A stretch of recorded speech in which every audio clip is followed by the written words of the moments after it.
السلام علیکم۔ اشفاق احمد صاحب کی کتاب زاویہ سے آج جو ہم چیپٹر سنیں گے اس کا نام ہے حقوق العباد کا بوجھ۔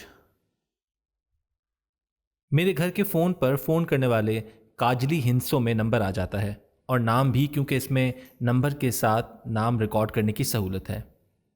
مجھے پتہ چل جاتا ہے کہ کس کا فون ہے، اور اب مجھے یہ آسانی ہو گئی ہے کہ میں نمبر دیکھ کر یہ فیصلہ کر سکتا ہوں کہ میں اس سے بات کروں یا نہ کروں۔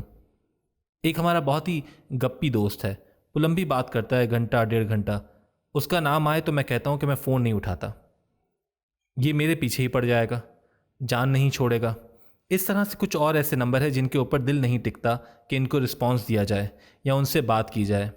اور جب مجھے کسی پسندیدہ ٹیلی فون کی آمد کا پتہ چلتا ہے تو میں بڑی خوشی کے ساتھ بات کرتا ہوں۔ پرسوں ترسوں میری پوتی نے اسلام آباد سے فون کیا تو میں نے فون اٹھاتے ہی اس کی ہیلو سے پہلے ہی کہا، ہیلو مایا، کیا حال ہے، کیا کر رہی ہو؟ اس نے کہا، دادا آپ بڑے اسمارٹ ہو گئے ہیں۔ میں نے کہا، مجھے پتہ چل جاتا ہے کہ مایا فون کر رہی ہے یا اس کا ابو کر رہا ہے، اس لیے میں پہچان جاتا ہوں، میرے پاس ایک اعلیٰ درجے کا سسٹم ہے۔ اس نے کہا، دادا یہ اعلیٰ درجے کا آئی ڈی کالر نہیں ہے جس کی آپ بڑی تعریف کر رہے ہیں۔ میں نے کہا، اس نے مجھے بڑی آسانی عطا کر دی ہے اور میں آسائش میں آ گیا ہوں۔ اس نے کہا، ٹھیک ہے، اب میں آپ کے سامنے بولتی تو نہیں، لیکن میں آپ سے پوچھتی ہوں کہ اگر آپ کو اللہ تعالیٰ فون کریں تو پھر آپ کیا کریں گے؟ یعنی اگر اس کے اوپر گاڈ آلمائٹی کالنگ آ جائے تو پھر آپ کیا کریں گے؟ اس طرح آپ کا کالر آئی ڈی اچھا نہیں ہے، بہتر تو یہ ہے کہ آدمی کان سے فون لگا لے اور پتہ چلے کہ کون ہے۔ میں نے کہا، اگر اللہ میاں کا فون آئے بھی، ابھی تک تو نہیں آیا، مجھے پتہ نہیں کہ میں کیا کروں، لیکن اگر آیا اور میں کام میں مصروف ہوا تو مجھ میں ایک خرابی ہے، جیسے ہمارے سارے ساتھیوں میں ہے، کہ ہم عبادت کے ساتھ بہت مشغول ہوتے ہیں اور عبادت کو بہت زیادہ اہمیت دیتے ہیں۔ دراصل میں بچی کی بات سن کر ڈر گیا۔ میں نے اپنے طور پر سوچا اور اس کو نہیں بتایا۔ آپ کو خفیہ طور پر بتاتا ہوں کہ میرے دل میں یہ بات آئے کہ اگر اللہ میاں کا فون آئے تو میں کہوں گا کہ اللہ میاں میری بھی 4 سنتیں رہتی ہیں، وہ پڑھ لوں تو پھر آپ سے بات کروں، حالانکہ وہ سنتیں بھی اللہ ہی کی عطا کردہ ہیں۔ میں یہ سمجھتا ہوں کہ عبادت اہم ہے، اللہ کی ذات سے بھی، جس نے مجھے عبادت کا حکم دیا ہے اور جس نے اپنے آپ کو برائے عبادت ٹھہرایا ہے۔ یہ غلط قسم کا خیال میرے ذہن میں آیا کیونکہ میری تربیت اور طرح کی ہوئی ہے کہ یہ کام پہلے کرنا ہے اور یہ کام بعد میں کرنا ہے۔ تو مایا نے مجھے کہا کہ یہ بات آپ یاد رکھیں کہ ان کا یعنی اللہ میاں کا فون آ جانا ہے اور آپ سے کوتاہی ہو جانی ہے، اس لیے آپ الرٹ ہو جائیں، اور بہتر یہ ہے کہ سی ایل آئی یا کالر آئی ڈی اتروا دیں، ایسے ہی رہنے دیں جیسا پہلے تھا۔ یہ واقعی میرے لیے اس سے مشکل پڑ گئی، ایسے ہی جیسے کہ میں نے آپ سے ذکر کیا۔ عشاء کا وقت تھا، میں نماز پڑھ کر آیا تھا، اور وطروں کے بعد آدمی کچھ اور طرح کا ہوتا ہے کہ یہ صبح پڑھنے چاہیے یا کچھ اور آتا رہتا ہے بدستور خیال، لیکن آدمی اس میں مصروف رہتا ہے۔ عشاء کا وقت ہوتا بھی ایسا ہے۔ میرے پڑوسی کے چوکیدار نے آ کر کہا، یہ گرمیوں کا واقعہ ہے، وہ سب میرے پڑوسی حاجی صاحب فیملی تو گئی ہوگی مری، صرف چھوٹے صاحب شاہد میاں جو 4th ایئر کا اسٹوڈنٹ ہے وہ گھر پر ہے۔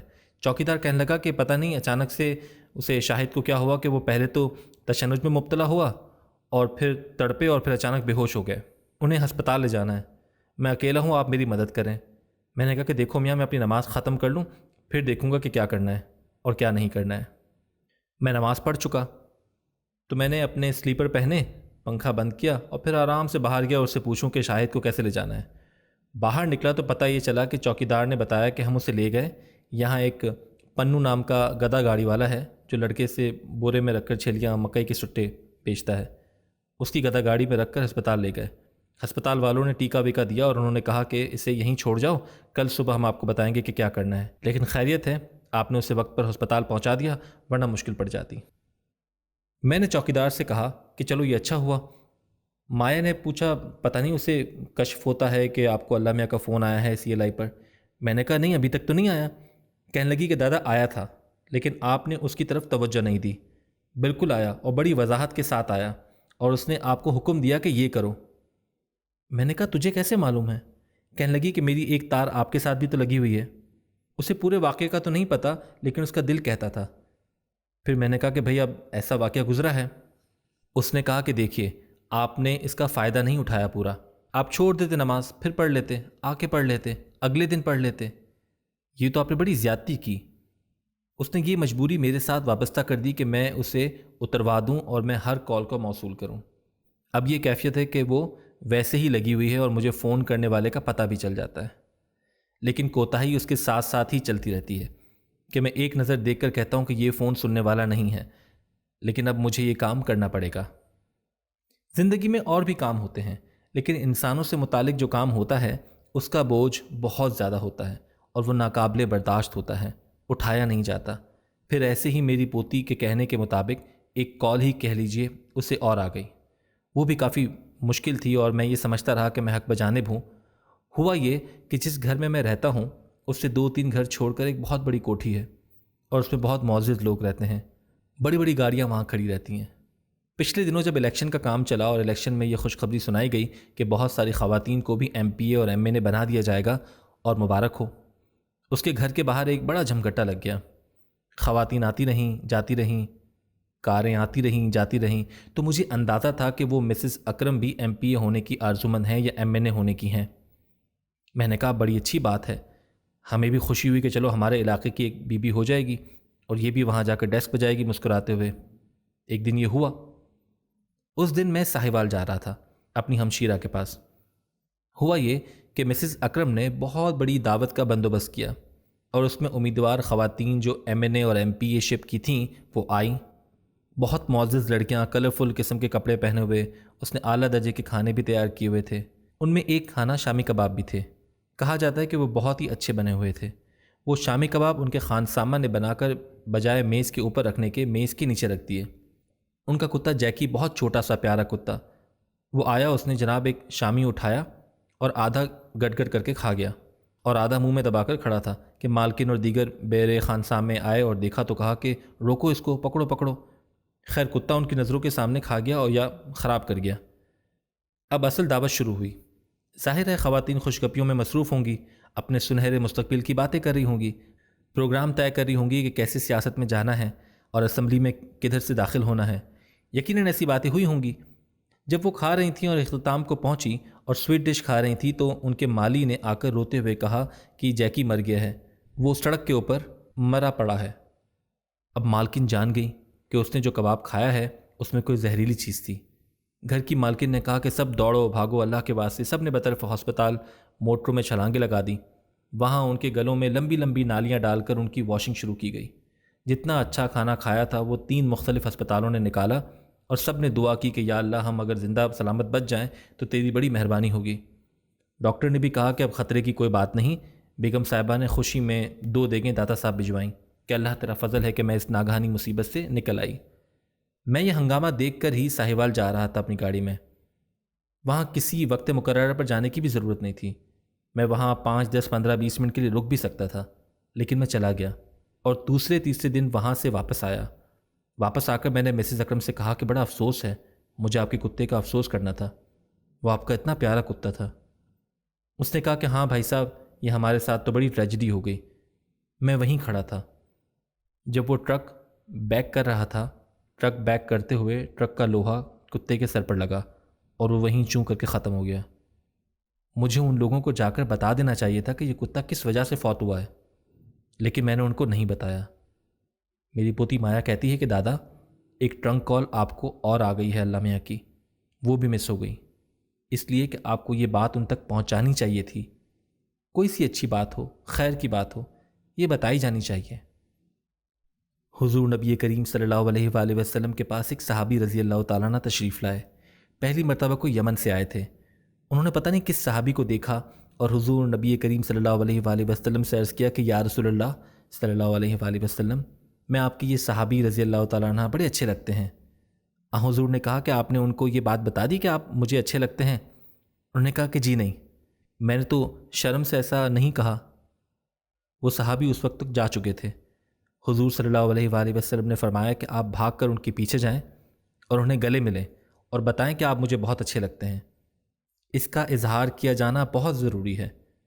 ہم جو جھوٹی موٹی شرمندہ سے ہو کر کھڑے ہو جاتے ہیں، آپ ضرور کہیں اپنے پڑوسی سے، ہمسائے سے، آپ کا فلاں بچہ مجھے بہت پیارا لگتا ہے، اور اس سے بھی کہیں کہ ماشاءاللہ بیٹے آپ کس کے بیٹے ہیں؟ وہ کہے گا جی میں شمس الدین کا بیٹا ہوں۔ وہ کیا کرتے ہیں؟ وہ کہے گا وہ یہ کرتے ہیں۔ آپ اس سے کہیں بیٹے آپ مجھے بہت اچھے لگتے ہیں، اللہ آپ کی عمر دراز کرے، کہاں پڑھتے ہیں؟ فلاں فلاں۔ یہ بات کی جانی چاہیے، اپنے تک محدود نہیں رکھنی چاہیے۔ نہ کہ میری طرح سے اگر میں ساہیوال جانے سے پہلے انہیں سب کچھ بتا دیتا تو آگے اتنی بڑی کہانی نہ چلتی اور ان بیچاریوں کا اتنا اچھا کھایا ہوا کھانا یوں ٹونٹیاں ڈال ڈال کر نکال نہ دیا جاتا۔ تکلیف دہ بات ہے۔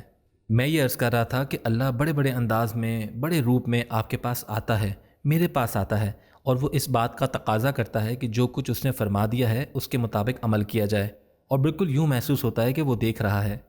لیکن ہم نے اپنی ذات کے ساتھ ایسی CLI لگائی ہوئی ہے کہ سب کچھ جانتے بوجھتے ہوئے بھی یوں ہی اللہ کا وہاں نمبر آتا ہے تو ہم کہتے ہیں کوئی نہیں، پھر ان سے بات کر لیں گے، پہلے یہ دنیا داری کا کام پورا کر لیں، اس میں زیادہ فائدہ ہے، اس میں زیادہ نفع ہے۔ اللہ کی باتیں تو ہوتی ہی رہیں گی، آج نہیں تو کل پوری ہو جائیں گی۔ تو اس CLI کا یقیناً کوئی فائدہ نہیں جو مجھے اور آپ کو اس راہ سے روک دے کہ ہمارا راستہ نہایت پھولوں بھرا اور گل فروشوں کی گلی بنا ہوا ہے، اس میں سے نہ گزریں اور اٹک کے بیٹھے رہیں۔ چھوٹی چھوٹی باتیں خواتین و حضرات جب آپ ان پر غور کریں یا غور نہ بھی کریں، اکیلے بیٹھے ہوئے سوچیں، تو آپ کو اس میں سے بڑی اچھی پھلجھریاں، بڑے پھول اور شگوفے نظر آنے لگیں گے۔ آپ اس پر عمل نہ بھی کریں، لیکن اس سے وابستہ ہو کر بیٹھ رہنا اور بیٹھنے کی عادت ڈالنا، اور اس شعور کے ساتھ کہ میں اس اللہ کی دھرتی، اس اللہ کے آسمانوں تلے موجود ہوں جو اللہ نے خصوصی طور پر میرے لیے بنایا ہے، اور میں اس کا احساس رکھ کر اس کے وجود کو تسلیم کرتے ہوئے کچھ ایسی جگہ لپکنا چاہتا ہوں جہاں میری پہنچ آج تک ہو ہی نہیں سکی، تو پھر میں آپ کو یقین دلاتا ہوں کہ عجیب و غریب راستے کھلیں گے۔ بعض اوقات تو انسان یقین نہیں کرتا کہ میں ایسے راستے کو اپناؤں یا نہ اپناؤں، لیکن ایسے راستے کھلتے ضرور ہیں۔ مجھ میں یہ کمی ہے کہ مجھے ایسا وقت نہیں ملتا، ایسی دھوپ نہیں ملتی، ایسا لان نہیں ملتا کہ جہاں پر میں ہوں اور میرا پالن ہار کریٹر ہو اور وہ کچھ نہ کچھ اس سے میں بات کروں۔ عبادت اپنی جگہ بالکل ٹھیک ہے، لیکن اللہ خود فرماتا ہے کہ جب تم نماز ادا کر چکو تو پھر میرا ذکر کرو، لیٹے ہوئے بیٹھے ہوئے پہلو کے بل، یعنی یہ بھی اجازت دی کہ جس طرح سے چاہو مرضی کرو۔ لیکن آدمی ایسا مجبور ہے کہ وہ اس ذکر سے محروم رہ جاتا ہے۔ کبھی کبھی یہ سوچیں کہ اس وقت میرا اللہ کہاں ہے، کیسے ہے؟ شہرک کے پاس تو ہے ہی، لیکن میں کیوں خالی خالی محسوس کرتا ہوں؟ تو پھر بھی آپ کو ایک آواز سے، ایک وائبریشن سے، جسے بدن کا ارتعاش کہتے ہیں، اس سے پتہ چلتا ہے۔ یہ بڑے مزے کی اور دلچسپ باتیں ہیں، لیکن ہم اتنے مصروف ہو گئے ہیں کہ ہم اس طرف جا ہی نہیں سکتے، اور اللہ نے چاہا تو جو جو وقت آگے بڑھتا جائے گا ہمارے اندر شعور کی لہریں اور بیدار ہوتی چلی جائیں گی۔ ہم پہنچیں گے ضرور، جس طرح سے کیٹو کی برفوں سے بہنے والا ایک چھوٹا سا نالا دھکے کھاتا ہوا جغرافیہ جانے بغیر، نقشہ لیے بغیر سمندر کی طرف جا رہا ہوتا ہے، اور ایک دن سمندر میں پہنچ جاتا ہے۔ ہم بھی انشاءاللہ اپنے سمندر کے ساتھ جا کر ضرور ہمکنار ہوں گے۔ اللہ خداوند تعالیٰ آپ کو آسانیاں عطا فرمائے اور آسانیاں تقسیم کرنے کا شرف عطا فرمائے۔